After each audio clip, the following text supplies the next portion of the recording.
Bien, después de esos dos frutos que hemos meditado esta mañana de la pasión, que en realidad son el mismo, sino que bifurcado primero en una dirección cuya meta no es completa y segundo en otra dirección más cristificadora y transformante, o sea, de la pasión sacamos nosotros el impulso para mortificar nuestro cuerpo, para llevar en nuestro cuerpo la muerte de Cristo y por tanto para lo que se llama mortificación aflictiva, que no tiene ningún valor en sí misma si no fuese con ese objetivo de la identificación con Cristo. Y la segunda dirección que emprende ese propósito es la mortificación de nuestras pasiones, ahogándolas, sumergiéndolas o enderezándolas en la pasión de Cristo. De manera que no mis pasiones, sino su pasión. Pero todos esos dos frutos alcanzan su sentido desde el tercero, a partir del cual ya San Juan de Ávila no abandonará su tema más querido, que es el tema al cual confluyen todas las teologías, espiritualidades, caminos de santidad, que es el amor del corazón de Jesús. San Juan de Ávila lo desarrolla explícitamente, y explícitamente habla muchas veces en un siglo en que esto era totalmente desusado todavía, del corazón sacratísimo del Redentor. No habla solo de sus llagas, ni siquiera de la herida de su costado, porque esto es lo que se empezó a decir tímidamente al principio, el costado de Cristo. Tenía un matrimonio muy amigo en Écija, San Juan de Ávila, donde empezó inmediatamente de Sevilla, que es donde fueron los albores primerísimos de su ministerio sacerdotal. Después fue a Écija, estuvo allí algunos años y allí le encausaron y le denunciaron a la Inquisición. Y en Écija posó en casa de unos señores que eran muy de iglesia, señores muy buenos y piadosísimos, y más que se hicieron con el trato del padre Ávila, y ella se llamaba doña Leonor de Inestrosa. Le tiene alguna carta preciosa al padre Ávila, y padeció enfermedades muy penosas, tuvo mucho que ofrecer a nuestro Señor hasta que murió relativamente pronto, y no se firmaba más que por Leonor del Costado, porque era enamorada de la herida del costado, pero todavía no se osaba decir el corazón de Jesús. Y el padre Ávila, como que es originalísimo, es innovador y rompedor, se dice ahora, pues usa ya muchas veces la expresión, cuando todavía no se usaba en la Iglesia ni siquiera en la predicación y cuando faltaba un siglo y pico para las revelaciones de Parelemonial. Por eso decíamos al principio que tomaríamos como director de los ejercicios al Santo Maestro, porque estamos a punto de empezar su año jubilar, y como tema central, aunque hemos ido haciendo muchas variaciones con aplicaciones ascéticas, de vida religiosa, comunitaria, en fin, pero un poco el foco iba a ser el corazón de Jesús. A partir de ahora lo será de modo absolutamente explícito. Y entonces el padre Ávila nos fija la mirada en el Audifilia. Llegado a este punto, a doña Sancha Carrillo la hace caer en la cuenta de que todo brota del amor con que Cristo se ha ofrecido a sí mismo al Padre por nosotros. Después introducirá el factor muy interesante, teológica y psicológica y espiritualmente, de que el Padre también está permanentemente ofreciendo al Hijo por nosotros, y en esa mirada mutua podemos nosotros escondernos, buscando nuestro refugio, nuestro escondrijo, dice él, en el rostro de Cristo, que es el que mira eternamente el Padre complaciéndose. No solo porque habiendo engendrado a la palabra, al Logos, antes de los siglos, esa generación del Verbo es eterna, sino porque además el Padre se goza en la entrega de su Hijo, porque en esa entrega está todo el amor de su Hijo. Y el Padre contempla, no solo lo contempló en Getsemaní, no solo lo contempló en la cruz, sino que lo contempla ya eternamente, el rostro ensangrentado, el rostro doliente, el rostro humillado, la faz velada de su Hijo. Porque místicamente continúa Cristo en agonía hasta el fin del mundo, y porque esa faz kenótica, podríamos decir, la faz de Cristo envuelta en la kenosis de la humillación redentora, continúa estando así en la Eucaristía.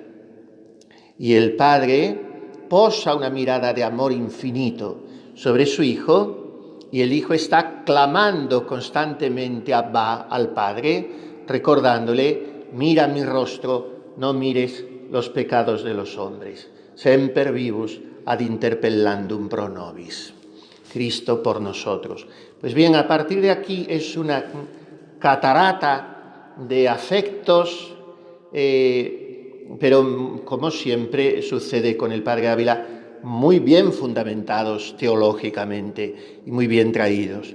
No son afectos solamente en aras de la sensibilidad o de la belleza literaria, que todo esto lo hay, porque apela a la estética y apela a la sensibilidad, y todos esos son recursos muy legítimos en la literatura mística, porque a partir de aquí se podría decir que la audifilia deja de ser ascético, aunque no deja de volver a ciertas insistencias sobre la ascética, pero empieza a ser eminentemente místico. Y entonces lo más excelente, lo más subido, diríamos la crema de lo que hemos de meditar nosotros en la pasión, en la entrega de Cristo, es el amor con que por nosotros se ofreció al Eterno Padre. Pero vamos a hacer primero una consideración de orden soteriológico, de la teología de la salvación, de carácter teológico. Porque, claro, Cristo se ofreció al Eterno Padre en la pasión. Cristo se entregó porque quiso. Cristo voluntariamente presentó su cuerpo como una hostia viva. Nadie me quita la vida, sino que yo la entrego libremente. Pero decimos también que Cristo padeció porque el Padre lo entregó por nuestros pecados. Entonces, ¿dónde está lo más preciso, lo correcto? ¿Se entregó Cristo, segunda persona de la Trinidad, o lo entregó el Padre? En el artículo, la cuestión, mejor dicho, de la Suma Teológica, la tercera parte, la cuestión 47, Santo Tomás se pregunta, empieza a hablar, quiere explicar ampliamente, y lo consigue de manera genial, como siempre, la causa eficiente de la pasión de Cristo. O sea, causa eficiente es de dónde sale la pasión de Cristo, por qué la pasión de Cristo. Y entre las muy diversas cuestiones que plantea, que son 6, la número 3 es si Cristo fue entregado por Dios Padre a la pasión. Y empieza diciendo que parece inicuo y cruel que un inocente sea entregado a la muerte. y que lo sea por su Padre. Por tanto, no parece dable que el Padre entregase al Hijo. Pero es que además, si decimos que Cristo se entregó a sí mismo, uno no puede al mismo tiempo y a la vez ser entregado por sí mismo y por otro. Si Isaías, en los cánticos del siervo paciente, dice que ese siervo entregó su vida a la muerte, si San Pablo a los Efesios les dice, Cristo se entregó por nosotros como oblación y víctima de suave olor, pues es el mismo el que se entrega. Por tanto, parece descartado que lo entregue el Padre. En tercer lugar, no fue Judas el que entregó a Cristo. No fueron los judíos los que lo entregaron a Pilato. No fue Pilato el que lo entregó a los sacerdotes para que lo crucificasen. Por tanto, ¿qué es esto de que fue el Padre el que entregó al Hijo a la pasión? Y sin embargo, San Pablo escribe a los romanos, Dios no perdonó a su propio Hijo, sino que lo entregó a la muerte por todos nosotros. Lo resuelve magnífica, incontestablemente, el doctor Angélico.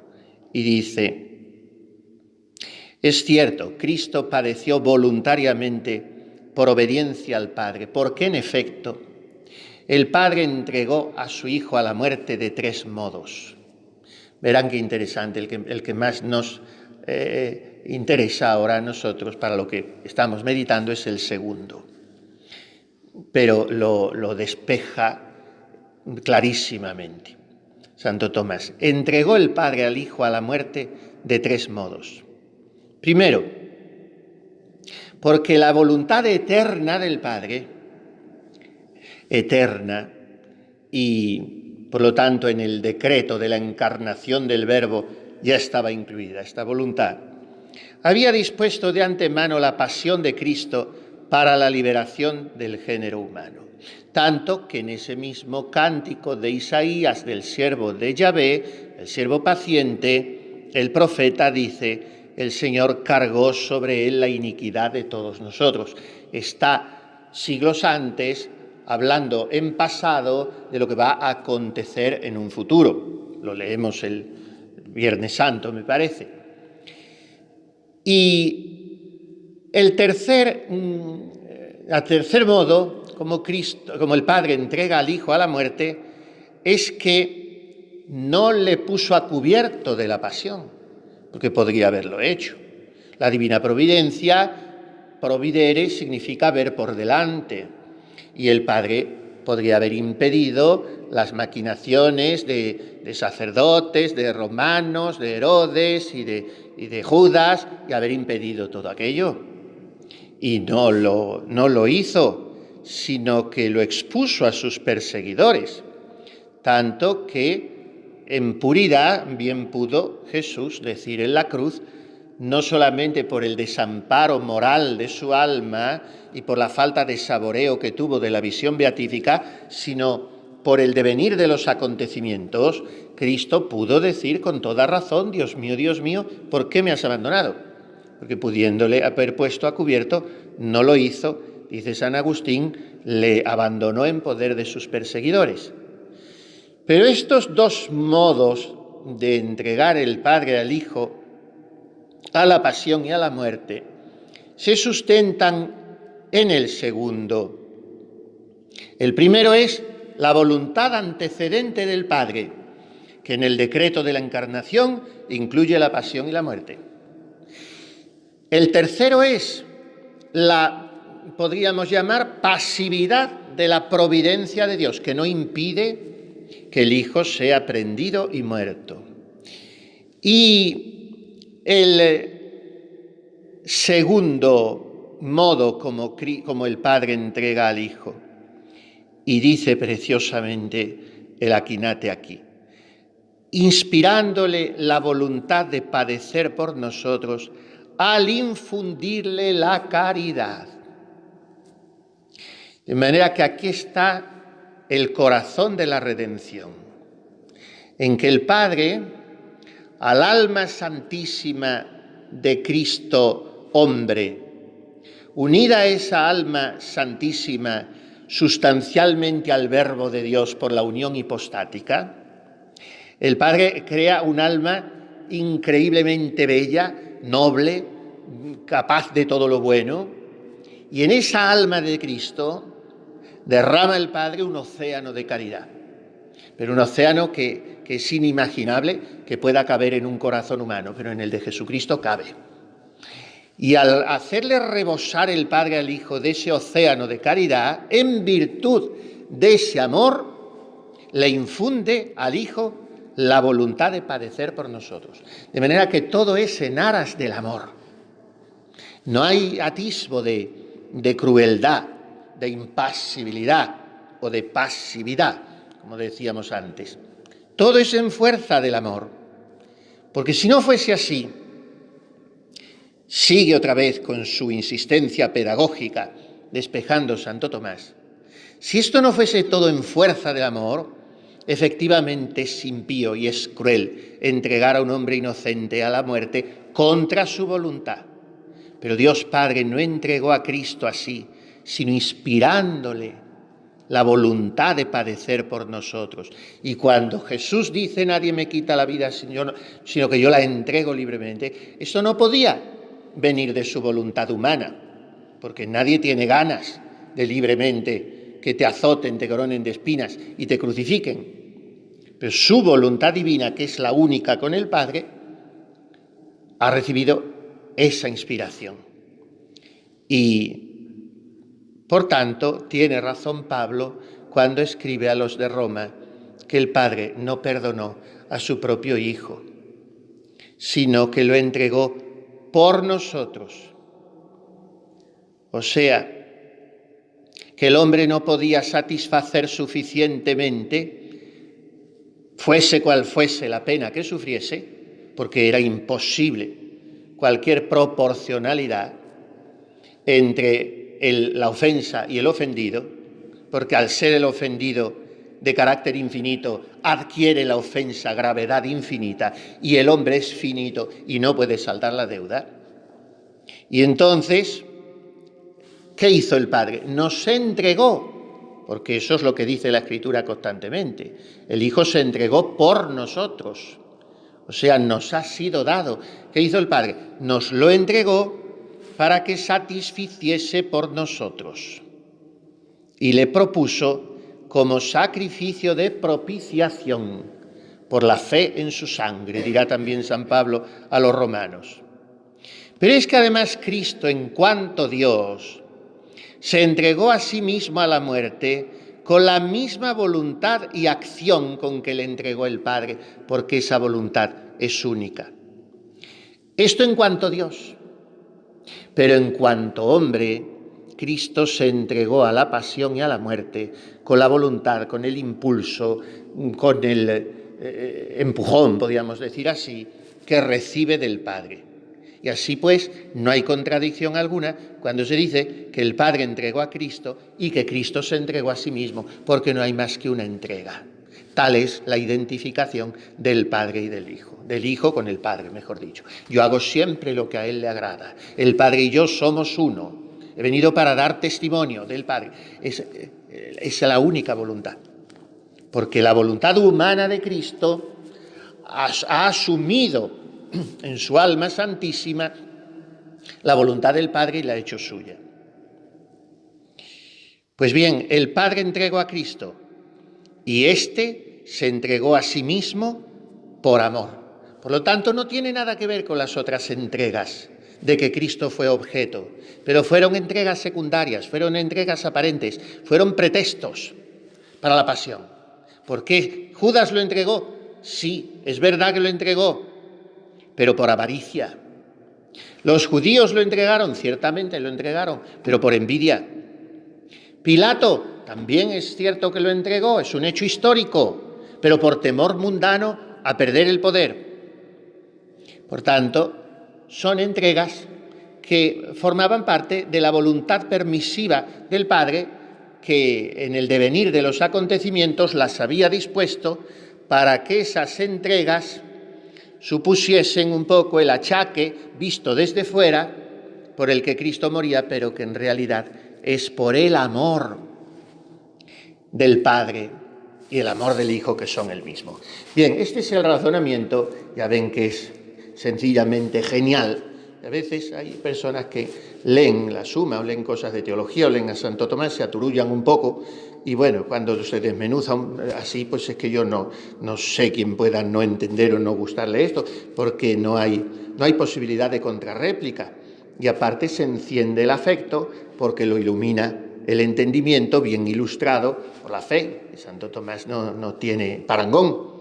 Bueno, pues esta es la teología que subyace, pero la ofrece él, la presenta con un envoltorio mucho más atractivo, porque es muy afectivo, porque es un tono predicatorio y ascético muy bien armonizado y porque además está escrito en un castellano incomparable. Pero es la teología que presenta Ávila.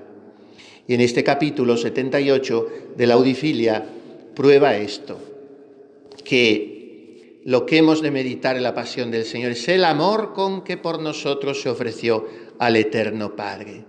O sea, hemos entrado, dice él, en la primera sala exterior del templo del Salomón auténtico, no del templo que había edificado Salomón, porque el verdadero Salomón es Cristo.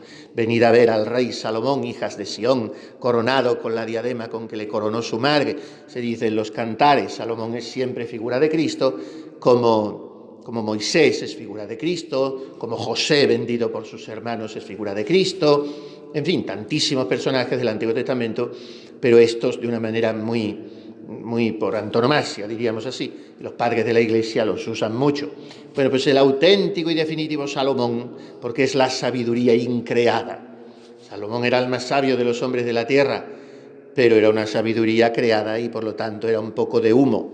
Pero Jesucristo es la sabiduría increada, eterna. Pues es el verdadero templo, definitivo templo del rey Salomón es su propio cuerpo.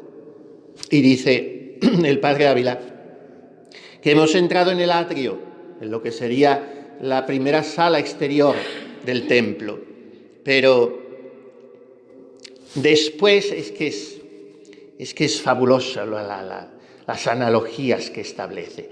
¿A qué se entra en la sala exterior del templo? A preparar los animales para el sacrificio y a proceder a veces a un primer sacrificio. Bueno, pues habiendo entrado nosotros en los atrios del templo, con el cuchillo de la divina palabra, o sea, habiendo aprendido por la revelación, por la escritura, hemos sacrificado nuestras irracionales pasiones, que es la víctima que quiere el Señor que degollemos para Él, nuestras irracionales pasiones.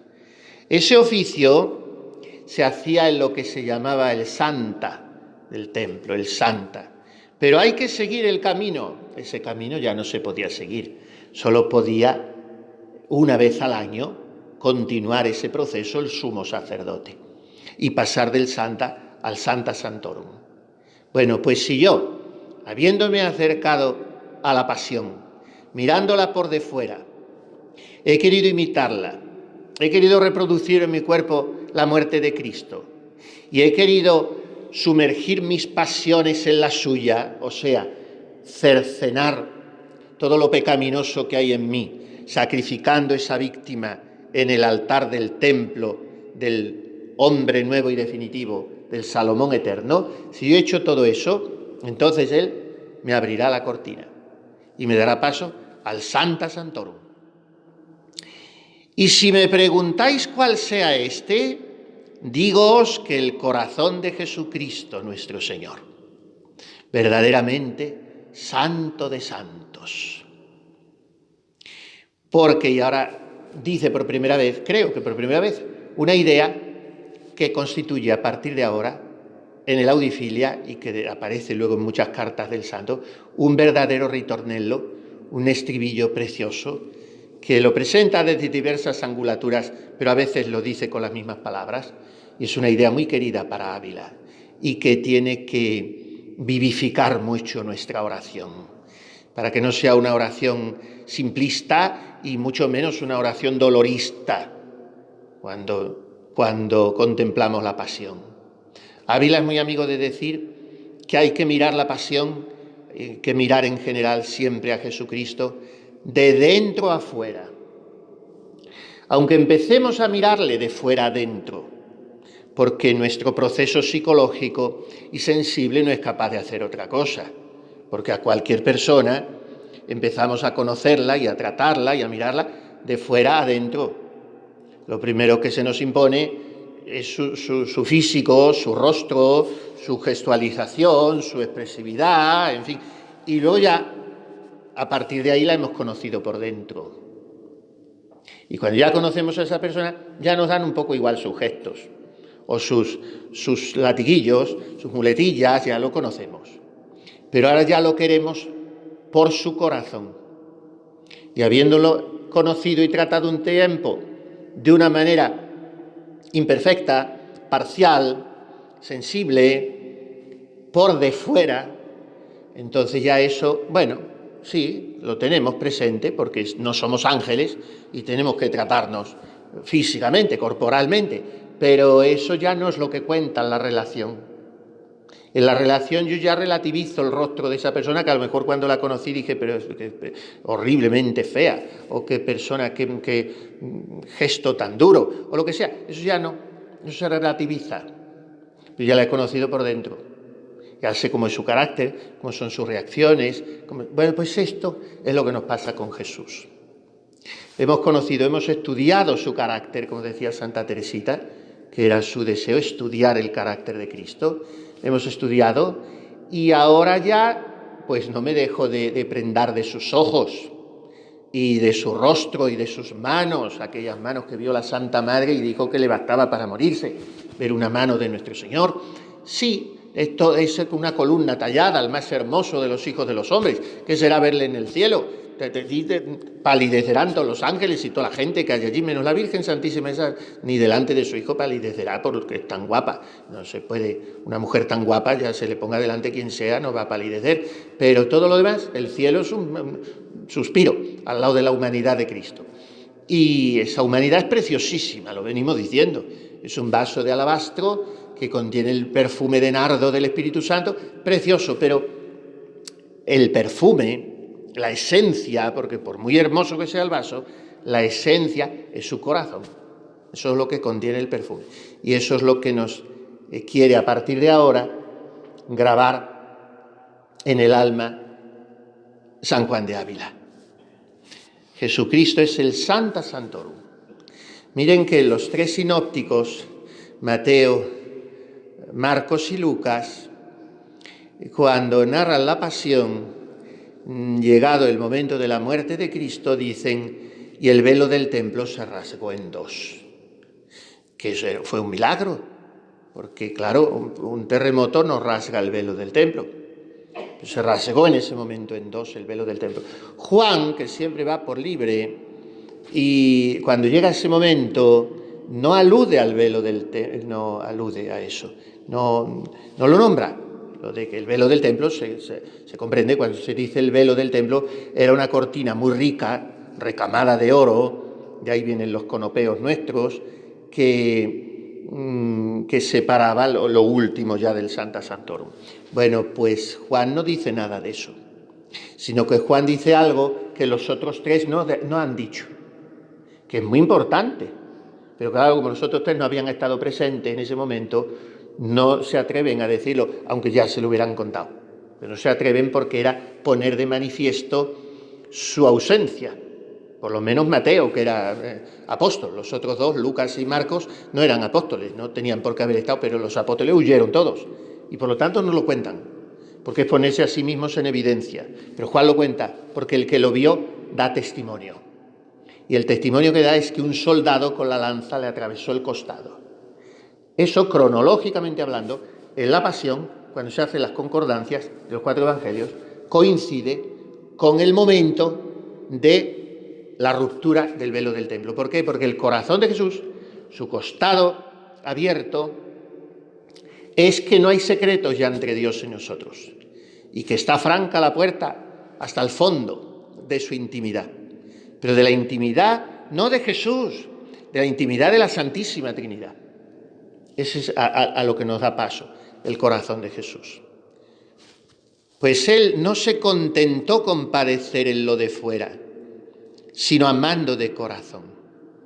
Y así nosotros no debemos pararnos en mirar, ni siquiera en imitar, dice San Juan de Ávila. Por eso hemos insistido esta mañana en que las mortificaciones corporales son algo de importancia muy relativa, si no hay una caridad que tenga el termómetro bien calentito. Lo otro lo que hace es a veces propiciar el amor propio.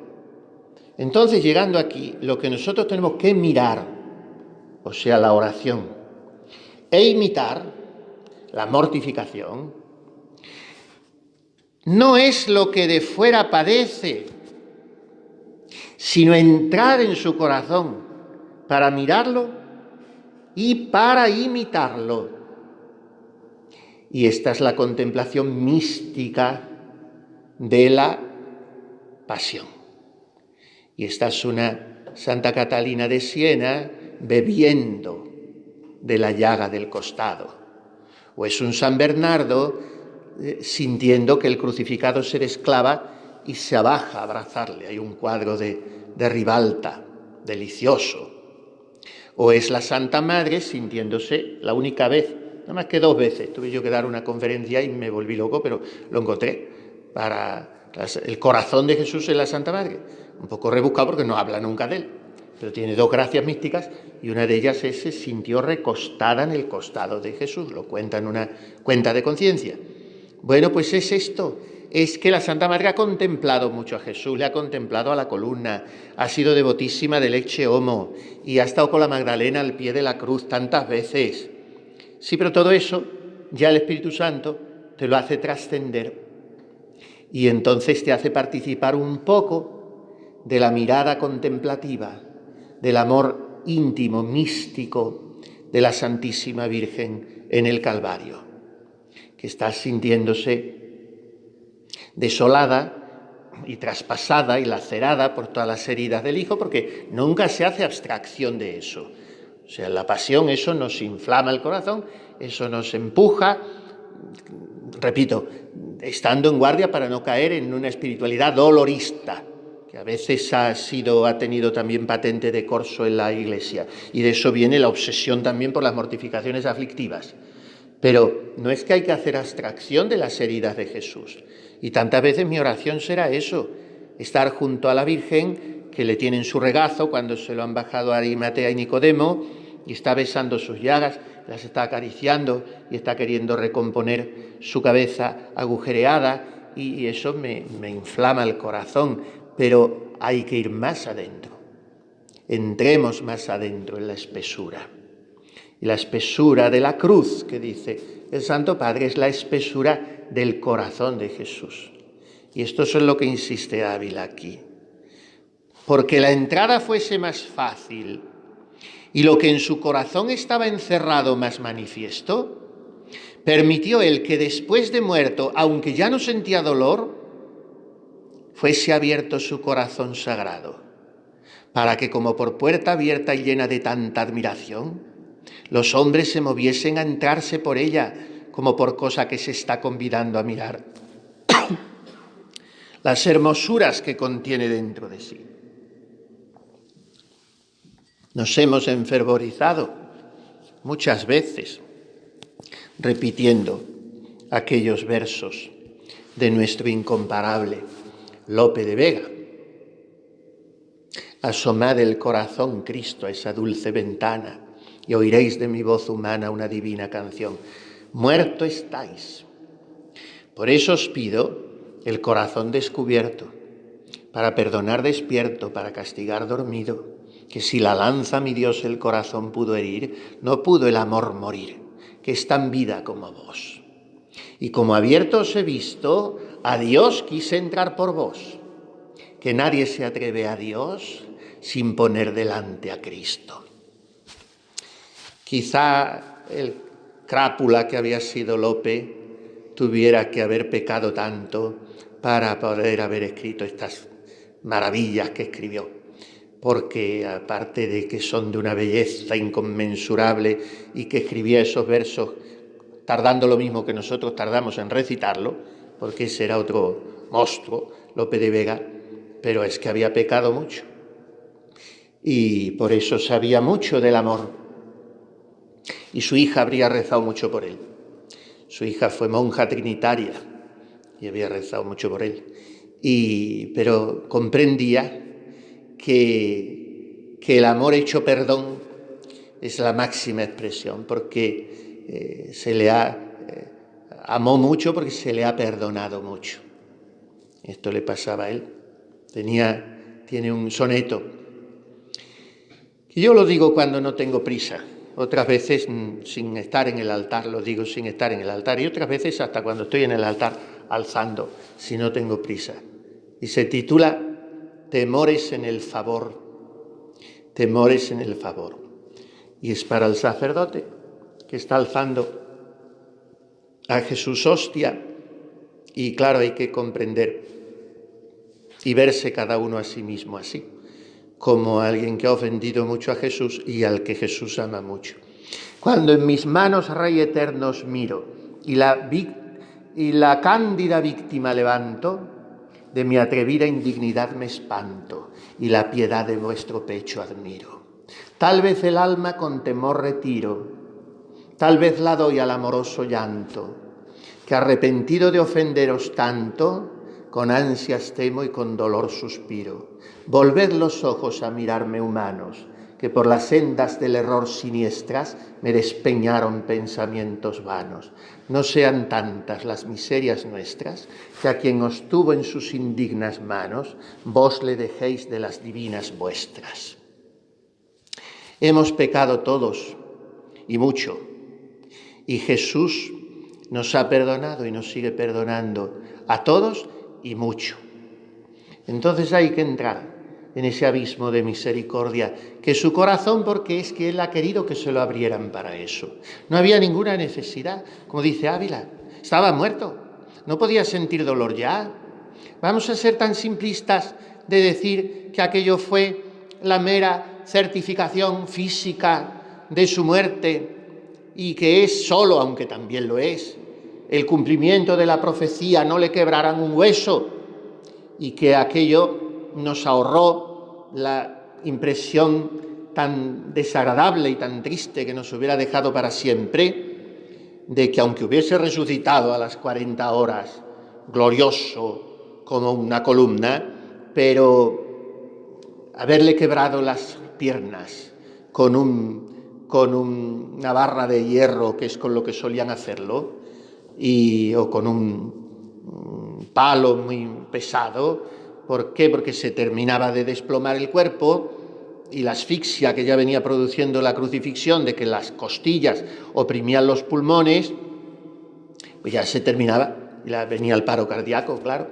Y a él, viendo que estaba muerto, no le hicieron eso, como a los otros dos malhechores se lo hicieron. No se lo hicieron, sino... Y ya si veías que estaba muerto, ¿por qué le hicisteis lo otro? Y vino el soldado, que fue ayer, precisamente, la fiesta de San Longinos, fue ayer. Es un hombre grande, el Longinos aquel, que cuando vio que le había salpicado una gota de sangre de la lanza, se le llevó a los ojos y se curó de la enfermedad de la vista, porque Cristo viene a darnos luz con su sangre. Pues, ¿qué hizo? Le abrió el costado. ¿Para qué?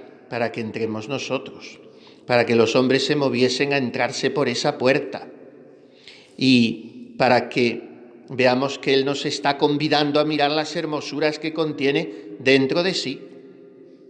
Se abrió el templo de Dios, dice San Juan en el Apocalipsis, y se pudo ver el arca del testamento. ¿Por qué? Porque allí está todo. En el corazón de Jesús está todo, está la ley de Dios toda. Por eso se rompió el velo del templo, pero ya no hay nada secreto, porque Él es la morada de Dios con los hombres. Ya no hay protocolos, ni hay etiquetas, todo está franco. Por tanto, en el corazón que estaba en el arca de la alianza, estaban las tablas de la ley. Las tablas de la ley están escritas en el corazón de Jesús. La ley nueva son las bienaventuranzas. ¿Qué estaba en el arca? Un poquito del maná. Lo poquito que se había salvado, mantuvieron una reliquia, un puñadito del maná, y dice que estaba allí en el arca un poquito del maná. Pues en el corazón de Jesús está todo su amor eucarístico, su entrega sacerdotal en la Eucaristía. ¿Y cómo era el arca? Pues como procuramos que sean nuestros sagrarios.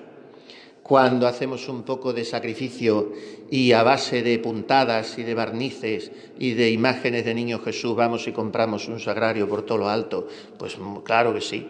¿Por qué? Porque el arca estaba recubierta de oro, el arca del testamento. Y por eso los sagrarios tienen que tener conopeo, aunque claro, cuando son preciosos da pena ponérselo, pero al menos por dentro tienen que poner. La cortina es importante, el arca, como el cáliz tiene que estar velado. En la liturgia católica todo está velado porque todo ha de tener un aura de misterio. Pero claro, ahora lo primero que está desvelada es la misa, que se ve, porque el propio sacerdote es el velo de la misa ante los fieles. Pues todo está velado. ¿Por qué? Porque el lugar del encuentro, el arca del testamento, está velado. Pero no decimos que se ha roto el velo del templo, sí, ha quedado franca la entrada. Pero una vez que yo he entrado, todo es misterio, todo es intimidad, todo es profundidad. En ese corazón in quo habitat omnis plenitudo divinitatis. Allí habita toda la plenitud de la divinidad, todos los tesoros de la sabiduría y de la ciencia, en ese horno ardiente de caridad. Bueno, pues eso que soñaban los profetas del Antiguo Testamento, desiderium collium eternorum, deseo de los collados eternos, delicia de todos los santos, nosotros lo tenemos franco, el corazón de Jesús. Nos amó, esta es la palabra, nos amó, como escribe San Pablo a los Gálatas. Dilexit me, et tradidis emet ipsum pro me. Me amó y se entregó a sí mismo. Ya hemos visto que lo entregó el Padre, sí, y al mismo tiempo se entregó él mismo, en fuerza del amor que el Padre infundió en su alma. Me parece que está siendo una plática muy contemplativa, que nos está cuadrando en suertes como a los toros para la suerte de matar, y ya no me alargo más. Vamos a adorar al Santísimo Sacramento, donde está el corazón eucarístico de Jesús.